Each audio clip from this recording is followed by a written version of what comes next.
Shalom, kembali lagi bersama kami di grup ini, grup Wong LA, ada di LA untuk jadi berkat bagi dunia ini. Satu kesempatan hari ini kita akan memulai satu kitab yang baru lagi untuk kita bisa belajar memperlengkapi dari perjalanan kehidupan kita tentang Alkitab yang luar biasa. Hari ini kita akan membahas kitab 2 Korintus. Sebelum kita membahas kitab 2 Korintus, mari sama-sama kita berdoa terlebih dahulu. Bapak, kami bersyukur punya Tuhan yang ajaib. Terima kasih buat anugerah-Mu, terima kasih buat segalanya yang Tuhan kerjakan dalam kehidupan kami. Kami akan belajar tentang kebenaran firman-Mu, biarlah kami perlengkapi kami untuk kami lebih luar biasa lagi, untuk melihat kemurahan Tuhan yang Tuhan berikan dalam kehidupan kami, sehingga kami tahu rencana Tuhan yang besar dalam kehidupan kami. Berkati kami, bimbing kami, dan pembicaraan pada kitab 2 Korintus ini Tuhan, biarlah kami boleh tahu apa yang Tuhan kerjakan dalam kehidupan kami dan boleh mengimpartasikan kehidupan kami. Dan mengucap syukur kami serahkan waktu yang ada ini kepada tangan-Mu. Hanya di dalam nama Yesus, haleluya. Amin. Amin. Ada Pak Jundi yang akan membimbing kami untuk masuk dalam kitab 2 Korintus. Silakan, waktu dan tempat kami serahkan kepada Pak Jundi. Ya, terima kasih Pastor Sanfri. Shalom, kita berjumpa kembali dalam channel ini. Wong LA ada di Los Angeles, Amerika, dan kemudian menjadi berkat. Panggilannya menjadi berkat bagi seluruh orang-orang yang menyimak, memperhatikan, dan menonton tayangan ini. Ini adalah sebuah tayangan yang penting yang akan membekali kita di dalam prinsip-prinsip pengajaran Alkitab, khususnya membedah, mensurvei, atau melihat garis besar dari kitab-kitab yang kita bahas. Nah, pada kesempatan saat ini kita akan membahas mengenai kitab 2 Korintus. 2 Korintus adalah sambungan atau lanjutan dari 1 Korintus yang kita sudah dengar pemaparannya berkaitan dengan persoalan-persoalan dan masalah-masalah yang terjadi di Korintus. Dan Paulus mencoba menyelesaikan itu semua dengan sangat baik, menjelaskan dengan sangat detail, secara sistematis.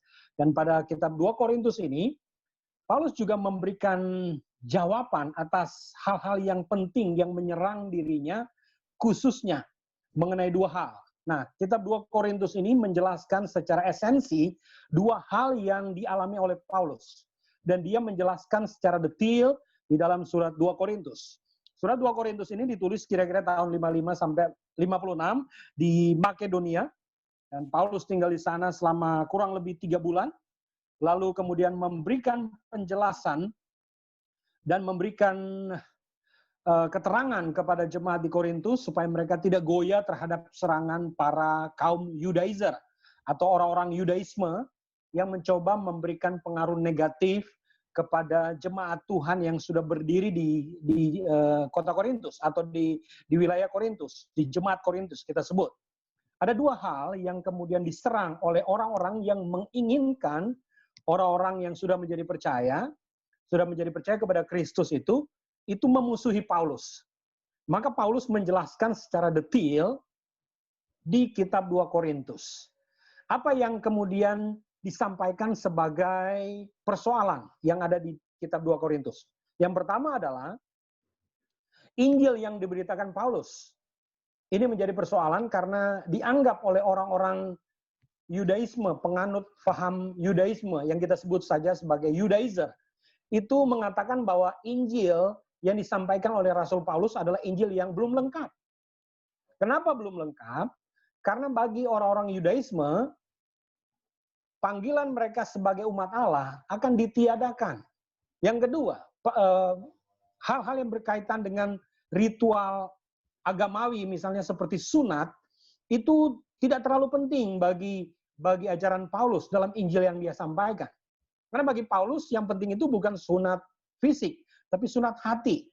Dan itu bagi orang-orang Yudaisme itu seperti meniadakan keistimewaannya mereka.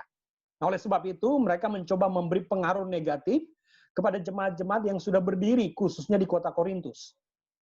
Yang kedua, persoalan yang dihadapi Paulus dan menjelaskannya dalam kitab 2 Korintus ini adalah persoalan panggilannya menjadi rasul. Sama seperti di 1 Korintus, Paulus menjelaskan di awal ayat, dalam pasal 1 ayat 1, dia menjelaskan mengenai panggilannya menjadi rasul, yang kemudian dipertanyakan oleh orang-orang penganut faham Yudaisme yang sangat membenci Paulus karena memang Paulus asalnya dari mereka. Paulus adalah seorang ahli Taurat yang mendapat mandat dari Sanhedrin untuk menganiaya orang-orang Kristen mula-mula, tetapi dalam perjalanan ke Damsyik, di dalam kitab Kisah Rasul pasal 9, dia mengalami pertobatan. Dan bukan hanya itu, bukan saja sampai di situ, dia menjadi penginjil, menjadi pemberita Injil. Dan itu sangat membuat marah penganut agama Yahudi atau orang-orang Yahudi. Para Judaizer itu. Sehingga kemanapun Paulus pergi, mereka membuat masalah.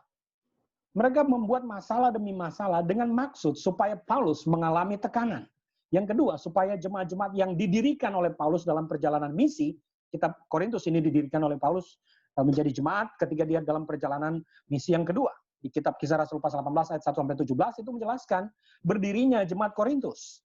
Lalu sesudah itu dia tinggal 3 bulan di Makedonia, lalu kemudian menulis surat 2 Korintus. Kita bisa baca itu dalam kitab Kisah Rasul pasal 20 ayat 1-3. Bagaimana Paulus dengan sangat percaya diri menjelaskan mengenai panggilannya menjadi rasul dan Injil yang dia beritakan. Mari kita melihat secara lebih detail mengapa Paulus menulis 2 Korintus ini. Selain menjawab 2 pertanyaan tadi, sebenarnya Paulus menulis 2 Korintus ini menjadi sebuah kitab yang paling banyak menjelaskan perihal dirinya Paulus.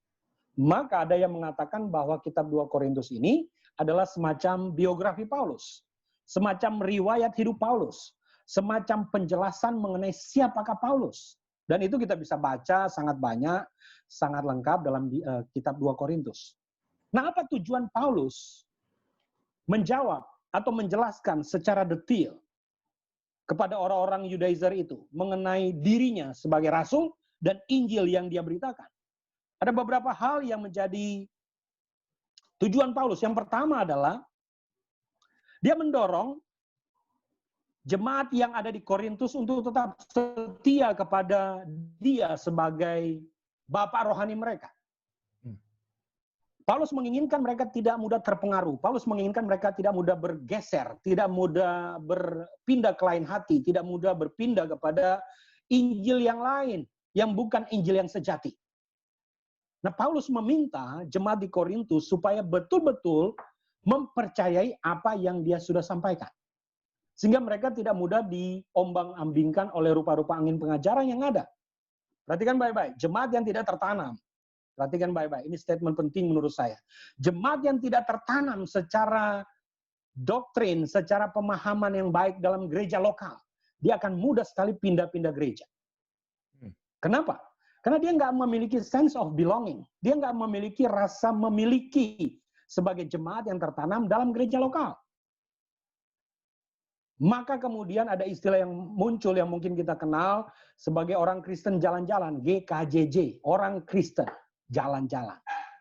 Kenapa? Karena dia tidak tertanam secara doktrinal, dia tidak mengasihi jemaat di mana dia bertumbuh. Pengajaran yang dia berikan, yang sudah diberikan oleh hamba Tuhan atau pemimpin gereja itu, tidak membuat jemaat itu menjadi dewasa.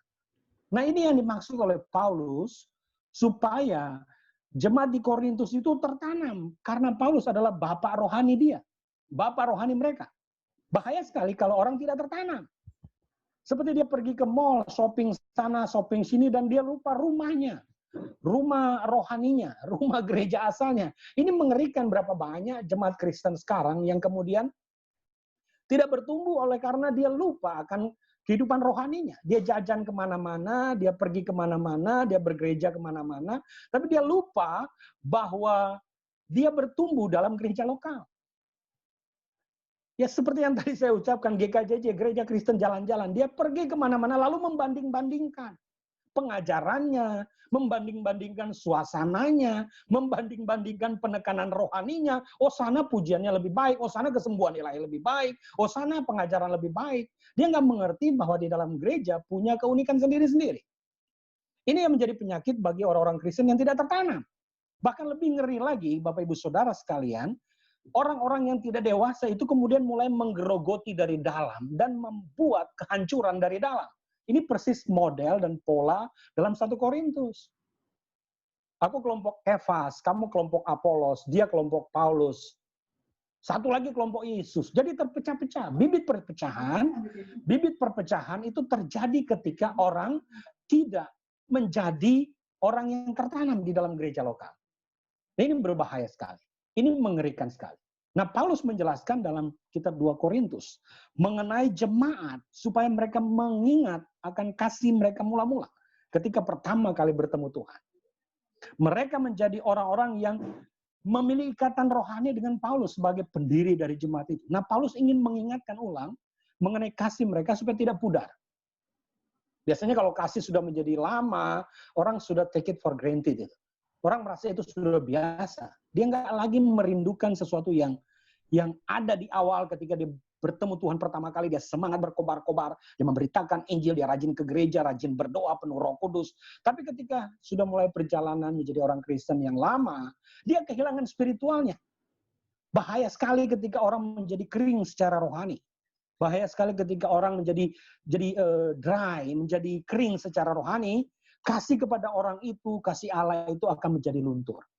Nah, bahaya sekali. Paulus mengingatkan mereka untuk mereka tetap setia kepada Paulus sebagai Bapa rohani. Itu yang pertama, tujuan dari 2 Korintus. Yang kedua adalah dia menantang orang-orang yang menjadi penantang-penantang Paulus itu, yang saya sebut sebagai rasul-rasul palsu itu. Terus sekarang banyak orang yang kemudian menyebut dirinya rasul, memberi kemudian pengajaran yang aneh-aneh.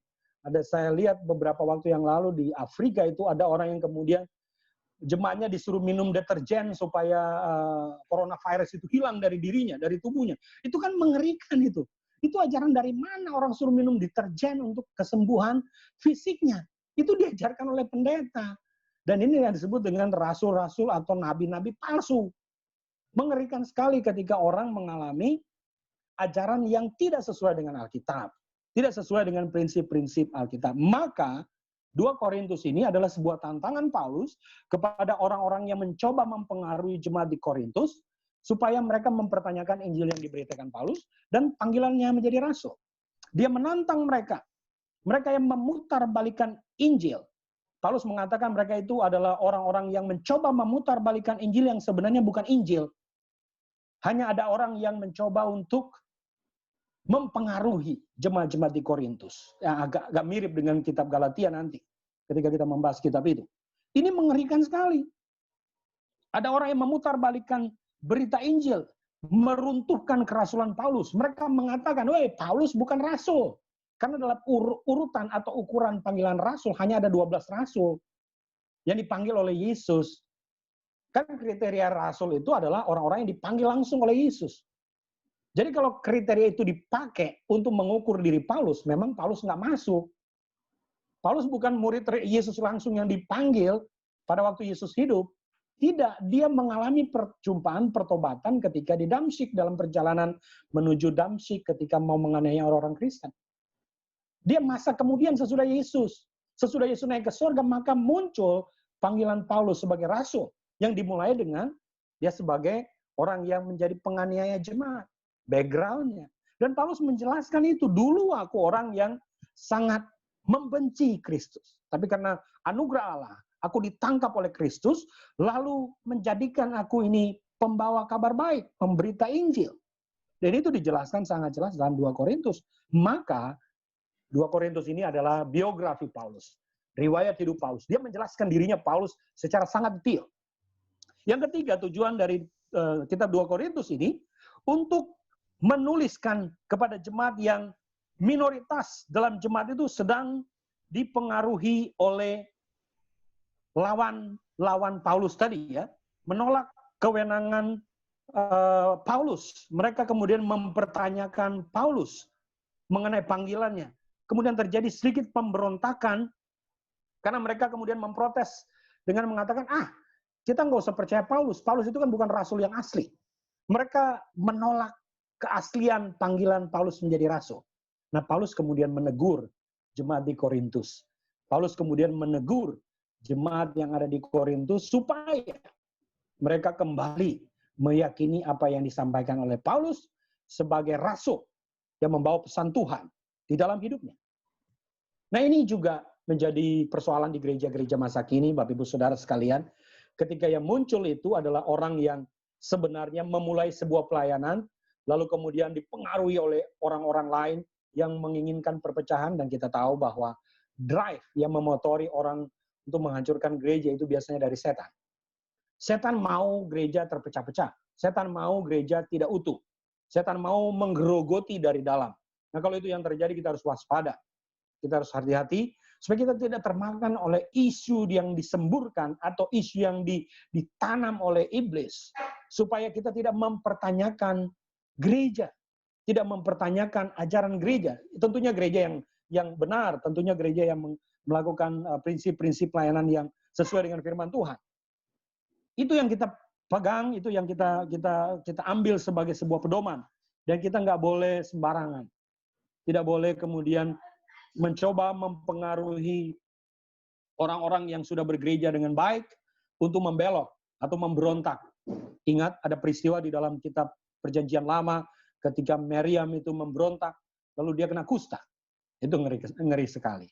Jadi kita perlu hati-hati, sebab gereja itu tubuh Kristus, di mana kepala gereja adalah Kristus. Jadi kita nggak boleh main-main. Kita melayani dengan sungguh. Satu waktu Tuhan akan angkat kita. Jadi nggak usah melalui pemberontakan, nggak usah melalui pengaruh-pengaruh dari si A, si B, si C, si D. Kita melayani tulus saja. Kalau orang melayani dengan tulus, dia akan mendapatkan upah. Tapi kalau orang mulai melayani dengan embel-embel dan motivasi yang macam-macam, maka hal yang ngeri akan terjadi. Maka hal yang menjadi disiplin yang datang dari Tuhan yang akan dialami oleh orang-orang yang tidak murni. Jadi kita perlu melayani dengan hati yang tulus, dengan hati yang murni, dengan hati yang fokus kepada Tuhan, supaya kita mempermuliakan nama Tuhan. Supaya kita sungguh-sungguh memasyurkan nama Tuhan. Nah, secara garis besar, kitab 2 Korintus ini dibagi menjadi tiga bagian pembagian pasal-pasal dalam kitab 2 Korintus. Yang pertama adalah pasal 1 sampai pasal 7. Ini Paulus mengucap syukur atas pimpinan Tuhan kepada jemaat di Korintus karena mereka memiliki kekuatan untuk menderita bersama dengan Tuhan, walaupun Injil yang dia sampaikan itu membuat orang-orang Korintus mengalami tekanan. Karena mereka ada dalam dunia yang bukan Kristen. Dunia orang-orang kafir. Ketika orang-orang Kristen bertumbuh, mereka mengalami tekanan. Apalagi Kekaisaran Romawi itu banyak menindas orang-orang Kristen. Tetapi kekuatan iman dari orang-orang Korintus membuat Paulus mengucap syukur karena penghiburan yang Tuhan berikan kepada jemaat di Korintus ketika mereka ada di tengah-tengah penderitaan untuk Injil yang mereka percaya. Itu kita bisa baca dalam 2 Korintus 1, pasal 1 sampai pasal 7. Yang kedua adalah pasal 8 dan pasal 9. Ini bagian yang kedua, pasal 8 sampai pasal 9. Paulus menasihati jemaat di Korintus untuk menandingi kemurahan hati orang Makedonia, yang dengan sepenuh hati menyumbangkan persembahan yang telah dikumpulkan untuk orang-orang Kristen yang ada di Yerusalem. Nah, ini adalah sebuah tantangan orang-orang Korintus, orang-orang Makedonia, untuk memiliki hati yang murah hati. Bukan orang yang jadi orang yang pelit, tetapi orang yang murah hati. Untuk membawa sumbangan kepada jemaat Kristen yang ada di Yerusalem.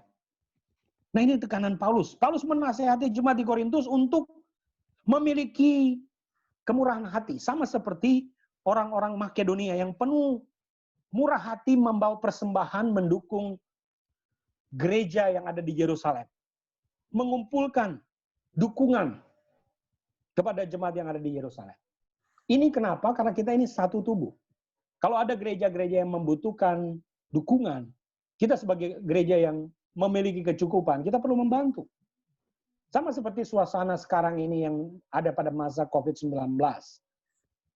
Ada gereja-gereja juga yang mungkin tutup, karena nggak ada aktivitas, kegiatannya, menjadi berkurang. Dan itu artinya juga persembahan atau kolekte jemaat menjadi berkurang. Bagaimana membiayai operasional gereja? Bagaimana membiayai kebutuhan gereja? Di tengah-tengah income atau pendapatan gereja dalam bentuk persembahan menjadi berkurang. Jadi jemaat yang berkelebihan itu membantu jemaat-jemaat yang mengalami kekurangan supaya terjadi keseimbangan. Nah, Paulus mengatakan itu dalam 2 Korintus. Yang kuat membantu yang lemah supaya terjadi keseimbangan. Jangan menjadi orang yang mengumpulkan terus, memperkaya diri, kemudian mengabaikan yang lain, yang membutuhkan. Oh jangan, kita harus menjadi orang yang tidak egois. Kita harus membagi kepada yang lain, khususnya sesama orang percaya, sesama gereja Tuhan. Ya, yang terdampak, sama-sama terdampak. COVID-19 misalnya.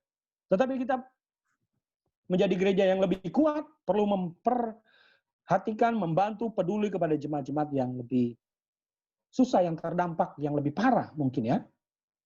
Nah yang ketiga adalah pasal 10 sampai pasal 13. Nah Paulus mempertahankan kerasulan dengan menguraikan panggilannya, kualifikasinya, dan yang paling mengerikan itu ini, yang paling tajam yang Paulus sampaikan ambang penderitaan yang dialami oleh Paulus. Siapakah rasul yang paling menderita? Paulus menjelaskan itu. Berpuasa, terombang-ambing, dianiaya, dipenjara, ya dikejar-kejar di kota, di desa, di mana-mana. Dia mengalami tekanan yang luar biasa.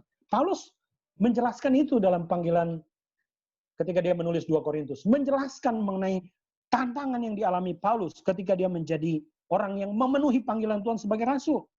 Dia banyak mengalami tekanan. Paulus menjelaskan itu dalam pasal 10 sampai pasal 13. Supaya itu meyakinkan jemaat di Korintus menolak rasul-rasul palsu itu ketika mereka mencoba mempengaruhi jemaat itu. Jadi Paulus membuktikan bahwa dirinya itu murni di hadapan Tuhan. Dia banyak menderita. Dia tanpa pamrih. Dia betul-betul melakukan sebuah pelayanan dengan hati yang tertuju untuk mempermuliakan Tuhan. Nggak ada embel-embel lain, nggak ada motivasi lain. Hanya untuk memuliakan Tuhan.